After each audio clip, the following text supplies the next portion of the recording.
రకాలుగా ప్రార్థనలు చేస్తాం. మనల్ని దీవించమని కోరతాం, మన వారిని, మనకు ఇష్టమైన వారిని కూడా దేవుడు ఆశీర్వదించినట్లు మనం అడుగుతాం.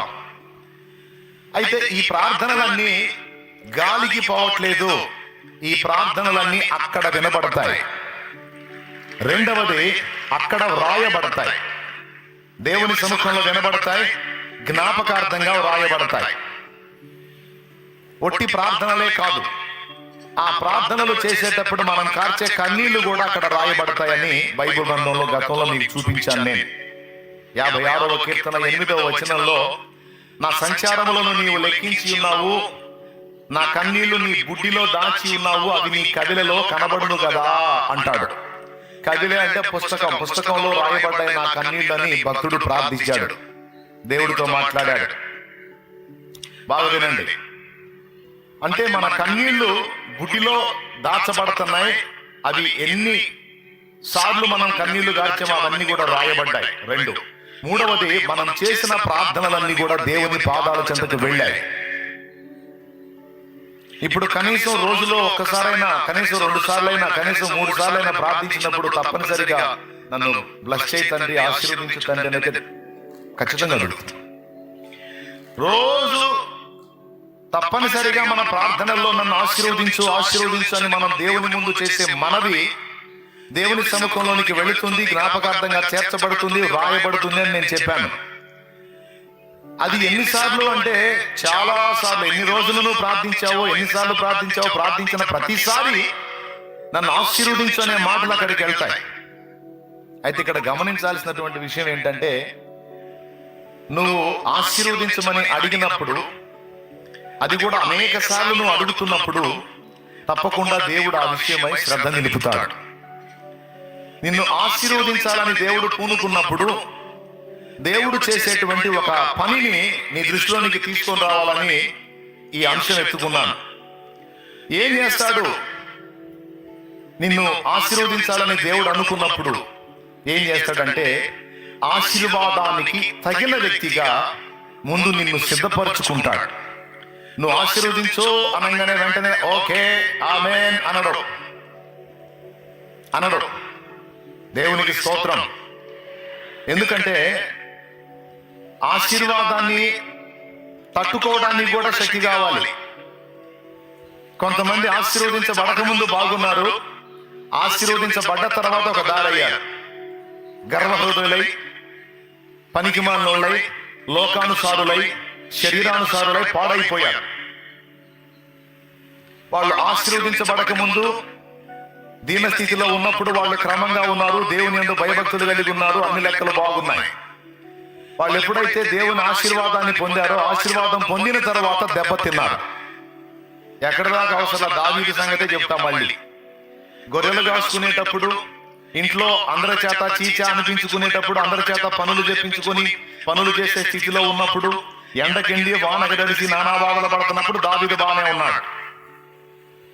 దేవుడు దావీదును ఆశీర్వదించాడు, దావీదు రాజు అయ్యాడు, ఇంటి వాళ్ళు అతన్ని గణపరిచారు, సమాజం గణపరిచింది, ఇశ్రాయేలు సర్వ సమాజము రాజా అని ఆయనకు లోబడింది. ఇక ఆయన ఆడిందే ఆట, పాడిందే పాట. మీరు గమనించాలి, దావీదు దీనుడుగా ఉన్నప్పుడు, ఇబ్బంది కొలిమిలో ఉన్నప్పుడు దావీదు అద్భుతంగా ఉన్నాడు. దావీదు ఆశీర్వదించబడిన తరువాత దెబ్బతిన్నాడు. అవునా కాదా? పెద్దగా చెప్పండి. సౌలు బతుకు కూడా అంతే, సంసోను బతుకు కూడా అంతే. మీరు ఏ భక్తుని జీవితమైనా చూడండి, చాలా వరకు ఎక్కువ శాతం మంది భక్తులు ఆశీర్వదించబడక ముందు ఒక రకంగా ఉన్నారు, దేవుడు వారిని ఆశీర్వదించిన తరువాత తేడా పడ్డారు. అందుకే నేను అంటాను, దేవుని ఆశీర్వాదాన్ని తట్టుకోవటానికి కూడా శక్తి కావాలి. దేవుని యొక్క దీవెనలను తట్టుకోవటానికి కూడా శక్తి కావాలి, బలం కావాలి. లేకపోతే దెబ్బతినే అవకాశం ఉంది. బేదరికంలో, లేనిలో ఉన్న వినయం, సాత్వికం, మృదుత్వం సంపన్న స్థితిలోకి వెళ్ళినప్పుడు అది కోల్పోయే ఛాన్స్ ఉంది. అందుకే మనల్ని ప్రేమించే దేవుడు, మన ఎడల కృప చూపుతున్న దేవుడు, మనం ఆశీర్వదించు అనగానే ఆశీర్వదించడు. మరేం చేస్తాడంటే, ఆశీర్వాదానికి నువ్వు ఏ విధమైన ఆశీర్వాదాలు కోరుతున్నావో ఆ విధమైన ఆశీర్వాదాన్ని పొందటానికి, తట్టుకోవటానికి అనుకూలమైన వ్యక్తిగా నిన్ను సిద్ధపరచడానికి దేవుడు ముందు మొదలు పెడతాడు. ఏమన్నా అర్థమైందా? ఆ దీవెనను తట్టుకోవటానికి, ఆశీర్వాదాన్ని పొందటానికి తగిన వ్యక్తులుగా మనల్ని ముందు రెడీ చేసుకుంటాడు. అలాగాని రెడీ చేయకుండా మనకి బ్లెస్సింగ్ ఇచ్చాడు అనుకో, ఫర్ ఎగ్జాంపుల్ ఎక్కడ దాకా వద్దండి, దేవా నాకు వరమియవా, కృపా వరమియవా, కృపా వరమియవా అని కొంతమంది ప్రార్థన చేస్తారు. స్వస్థపరచు వరమో, ఆత్మల వివేచనో, ప్రవచన వరమో, భాషలో ఏదో ఒకటి అడుగుతూ ఉంటారు. దేవుడు ఆమేన్ అని వరం ఇచ్చాడు అనుకో, వీళ్ళు ప్రార్థించినప్పుడు అద్భుతాలు జరిగినాయి అనుకో, ఇక వీళ్ళు భూమి మీద నిలబడరు. వీళ్ళు ఇంత ఆకాశంలోనే తిరుగుతూ ఉంటారు. ఇక వాళ్ళని గురించి వాళ్ళు ఎక్కువ తలంపుల్లోకి వెళ్ళిపోతారు. ఇంకా చెప్పాలంటే అతిశయించే ప్రమాదం ఉంది.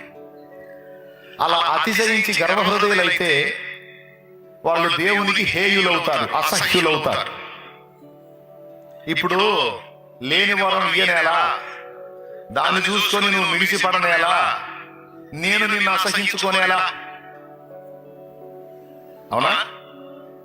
మరి కాదు ప్రభు, మరి నాకు వరం ఇయ్యాలంటే అది నీకు వచ్చినా కూడా నువ్వు తట్టుకునేటట్టు ముందు నిన్ను రెడీ చేసుకుంటాడు దేవుడు.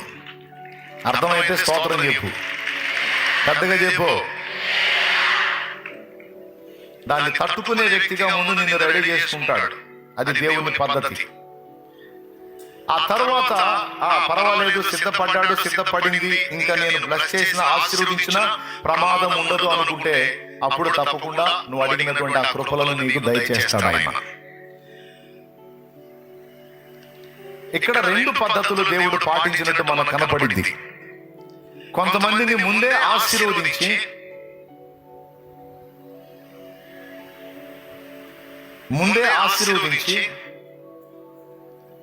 తర్వాత ఆయన అనుకున్న పని చేస్తాడు.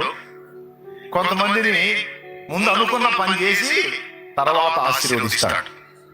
ఇంతకు అసలు అనుకున్న పని ఏందో అంటే ఇందాక చదివాంగా, విరగొట్టడం. దేవునికి స్తోత్రం కలుగును గాక. ఏంటా పని? విరగొట్టడం అంటారు. ఇంత కష్టపడి చెప్పింది ఈ పాయింట్గా అనుకోవాలండి, అది చాలా ముఖ్యమైన పాయింట్. విరగొట్టడం మనల్ని నానా విధాలుగా దేవుడు, ఆశ్చర్యం ఏంటంటే ఆశీర్వదించు ప్రభా, దీవించు ప్రభా అని మనం ప్రార్థన చేస్తుంటే అగచాట్లు ఎక్కువ అవుతుంటాయి, బాధలు ఎక్కువ అవుతుంటాయి, సమస్యలు ఎక్కువ అవుతుంటాయి, ఎదురు దెబ్బలు ఎక్కువ అవుతుంటాయి. ఏదో అర్థం కాదు. మనం ప్రార్థన ఏమన్నా రాంగ్ చేస్తున్నామా? లేదు. ఎవరైనా ప్రార్థన చేసేటప్పుడు బ్లెస్ చేయమని కోరుకుంటారు, ఆశీర్వదించమని కోరుకుంటారు. కానీ అలా కోరితే ఎలా అవుతుంది? ఎందుకు అలా అవుతుంది అంటే దేవుడి సిద్ధపాటులో భాగం, సిద్ధపరచుటలో భాగం అది. నీవు ఆశీర్వదించమని అడిగినప్పుడల్లా నీ ప్రార్థన అక్కడ వినబడింది. దేవుడు తన పనికి తాను పూనుకున్నాడు. మరి ఆ ఆశీర్వాదాన్ని నీవు స్వతంత్రించుకున్నట్లు, దాన్ని తట్టుకొని నిలుచున్నట్లు ఆయన నిన్ను సిద్ధపరచడం మొదలు పెడతాడు. ఆ సిద్ధపరిచే ప్రక్రియ పేరే విరగొట్టుట అనేది. 5 రొట్టెలు 2 చేపలు విరవబడక ముందు అవి అంతవరకే ఉన్నాయి. అది ఒకని ఆహారం మాత్రమే. అది కూడా ఒక చిన్నవాడు తీసుకొచ్చి ఇచ్చాడని రాస్తుంది గ్రంథంలో. అంటే 5 రొట్టెలు 2 చేపలు ఒక చిన్నవాడు తినగల ఆహారం, ఒక బాలుడు తినగల ఆహారం. అది ఒక్కనిదా 1000 మందిదా? నోరు తెలిసి అందరూ చెప్పండి. ఒక్కరిదే. కానీ ఎప్పుడైతే ఆయన ఆశీర్వదించి విరిచాడో అది వేలాది మంది ఆహారంగా మార్చబడింది.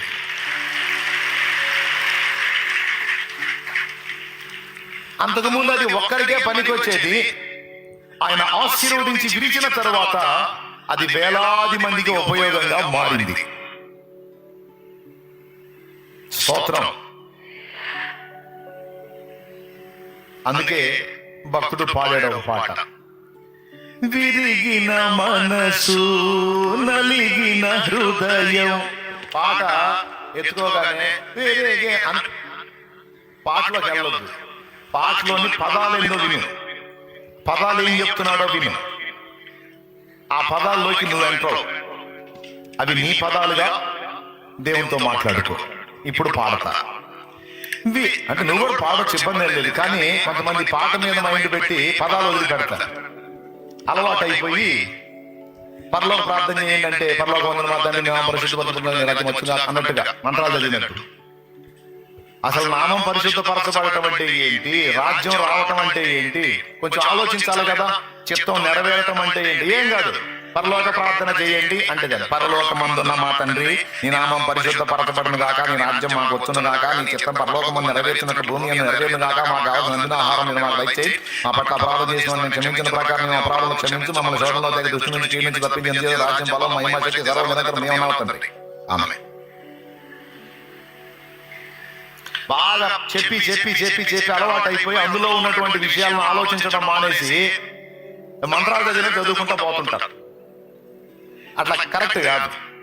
పాట అయినా ప్రార్థన అయినా కొద్దిగా ఆలోచించాలి, ఏంది ఇది శోభ అని. ఎవరు శోభ? భక్తుడి శోభ. ఇప్పుడు పాడతా వినండి.